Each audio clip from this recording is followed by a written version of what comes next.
రాఘవ మా నాన్న కాల్ చేస్తున్నాడు. ఫోన్ ఎత్తకు, నీకు వచ్చేటప్పుడు ఫోన్ స్విచ్ ఆఫ్ చేసుకోవాలి కదా, ఎందుకు కాల్లో పెట్టుకున్నావు చెప్పు. అసలు ఏంది నా బిడ్డ, ఫోన్ చేస్తే అసలు ఎత్తలేదు.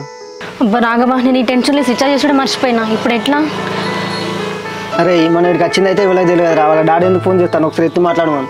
సరేనా Suri, Janaki sir phone lift చేసి మాట్లాడు. అబ్బా రాఘవ, నాకు టెన్షన్ అవుతుంది. మనం ఇక్కడికి వచ్చింది చూసి నాన్నకు చెప్పిల్లంటావా? జానకి, నువ్వు ఇక్కడ లేనిపోయిన డౌట్లని క్రియేట్ చేసుకోకు. మనం వచ్చిన విషయం ఎవరికి తెలియదు, మనకు తప్ప. ఒక్కసారి ఎందుకు ఆలోచించా, మీ డాడీకి ఫోన్ చేసి మాట్లాడు, ఎందుకోసం ఫోన్ చేస్తాడు. సరే రాఘవ, ఫోన్ అయితే కట్టండి, నాన్నకు ఫోన్ చేస్తాను.